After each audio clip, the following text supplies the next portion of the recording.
a sniveling little suck-up sellout full of suffering succotash, son!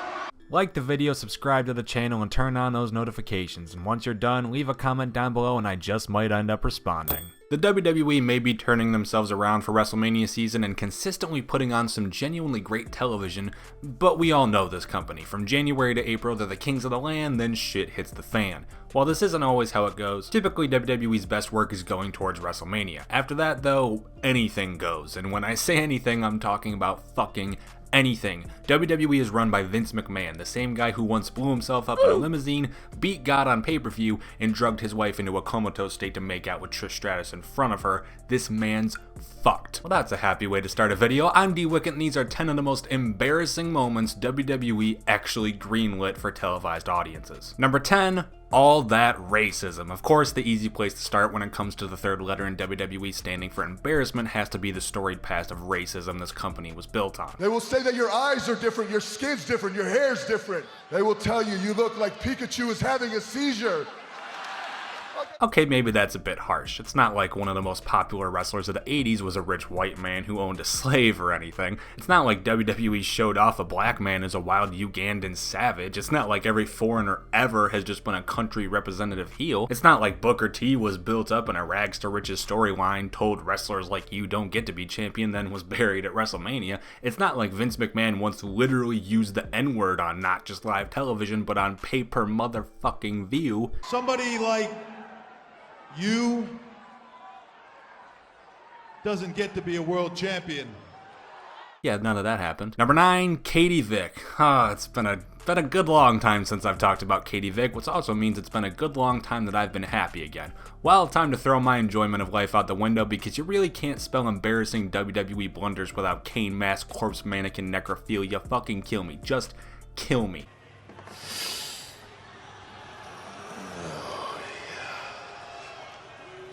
You like that, huh? It would be borderline cheating of me to put this any higher on the list because it's just that easy. But let me make this clear. I talk a lot in absolutes on this channel, and most of the time it's total fucking nonsense. I've probably said the phrase, "this is the single greatest moment in professional wrestling history," like 70 times in the last year, but I refuse to believe that WWE has ever done something worse than sending Triple H wearing nothing but a cane mask into a morgue, having him make his way into a coffin, and dry hump a mannequin to insinuate Kane raping his former girlfriend who he accidentally killed in a car crash. I cannot believe that that sentence exists and is even legal to fucking say. You feel kind of stiff. Speaking of stiff. Number 8, the live sex celebration, right? Let's just bounce from one sexual topic to the next. Why not? Well, thankfully, this one's at least consensual, as we have that time in 2006 when Vince McMahon sent Edge and Lita out to the ring and told them to fuck. No, seriously, Lita came out in an interview and explained that this is exactly what her instructions were. You guys will go out to the ring, announce your celebration of Edge winning the WWE title, strip down, and just start having sex in the ring. In front of literal families. You know what's legit too because Lita's goddamn boob.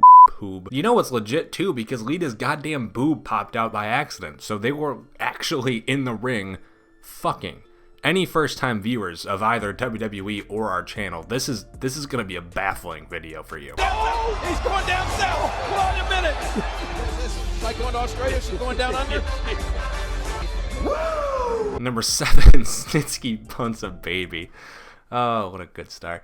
In case you were curious how we got ourselves into that live sex celebration, before Lita made her way to Edge, she had a whole storyline going on with Matt Hardy, Kane, and eventually Snitsky.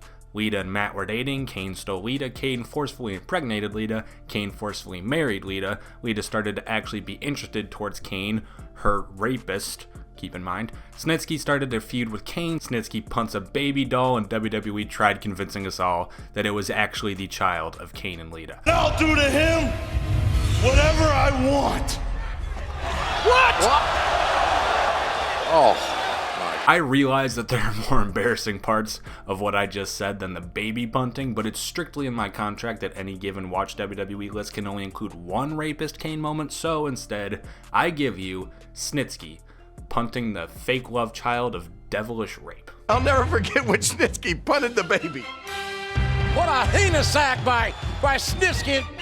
Like it was a field goal or something. Number 6, poor Mark Henry. Why are things so sexual in this company? I don't get it.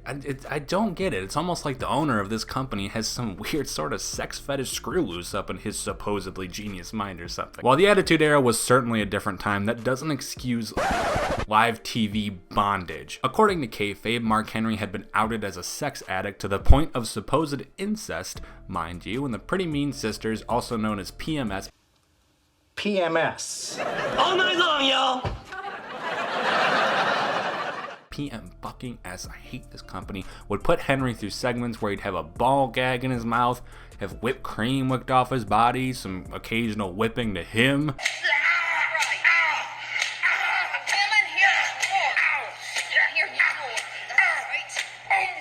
Keep in mind, folks, that E is supposed to be for entertainment. Number 5, Vince's little bastard. While it's common knowledge that Vince McMahon has both a son and a daughter, Shane and Stephanie McMahon respectively, did you also know that Vince has another son, an illegitimate son, and his name is Hornswoggle? That's right, you know how the WWE loves their moments. How's this one for you? Vince McMahon, after returning from that limousine explosion we mentioned in the intro, was revealed to have an illegitimate son in the company, and none other than the green little leprechaun was the culprit. Things are looking up, Mr. McMahon, but not for you, for your son, Hornswoggle. WWE tried covering it up years later with Finlay and all that bullshit, but it will forever be in the history books that Hornswoggle is somehow related to Vince McMahon. This picture will live in infamy. Thank you, Triple H, for making it so good. Mr. McMahon's son is Hornswoggle. Number 4, Sufferin' Succotash. It's been 5 years since this promo, and I still refuse to believe that someone actually wrote this down with the intention of these words being spoken to a live audience, like I'm doing right now as I write, except wait now as I talk. There's a fucking paradox. I couldn't even fathom trying to write down something as dog shit as a 2014 Roman Reigns promo on a script for someone with as little to no verbal experience as he had. Look, I'm just a dipshit on YouTube, and I'm like very confident that I could both write and give a better promo than that poor bastard had to work with during his initial solo year. The worst of them all, of course, was Sufferin' Succotash. This company. You are a sniveling little suck-up sellout full of suffering succotash, son! Number 3, Drake Maverick pisses himself. I mean, Jesus Christ, I've never needed to explain a scenario less. Oh my gosh. No, oh my god. Oh my god. Well, And what was unlikely a tactical distraction to give AOP the win, and more likely just supposed to be fear struck into the heart of the 205 Live GM when he came into contact with the Big Show, Drake Maverick, well, you'll see. I guess it's better to be pissed off than pissed on. Number 2, Bobby Lashley's sisters. It's really easy to pick out moments like Catty Vic, PMS, and the whole company's racist past as WWE's most embarrassing moments, but it takes an especially dog shit segment to be completely and totally PG, completely fine for live audiences to watch, and still cement its place in history as one of the worst. In similar videos, we've talked about moments like these. The Old Day and This Is Your Life Bailey edition sticking out in particular, but a forgotten gem, and I could not possibly put enough quotation marks around the word gem right now, would be Bobby Lashley and his quote-unquote, more fake quotes, sisters. Now the fun and games are over, and now look at this! Bobby's sisters are beating the crap out of him. And it's a 4-on-1 assault! Say when once this stops making sense. A heel Sami Zayn feuding with a babyface Bobby Lashley. No? Seriously? Well, alright then. A heel Sami feuding with a face Lashley decided the best way to get under the man's skin would be through the use of family. And no, he didn't go the Kane route and fuck without permission, but I honestly would have almost preferred that to the segment we actually got. And now Lashley powers out, and here comes Lashley!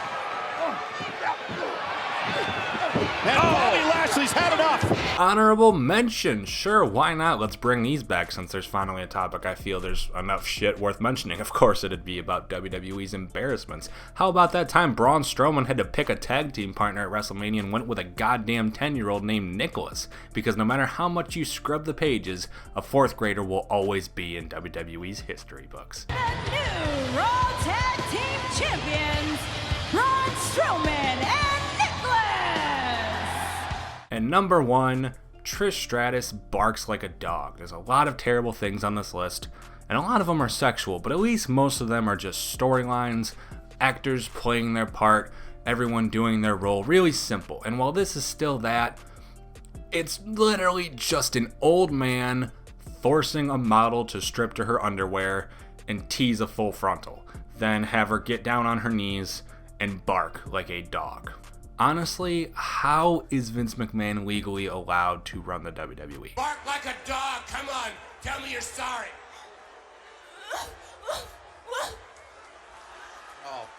And those are 10 of the many, many, many embarrassing WWE moments that were caught on live television. What are your thoughts? Let us know in the comments down below after liking the video, subscribing to the channel, and notifications-ing that piece of shit bell.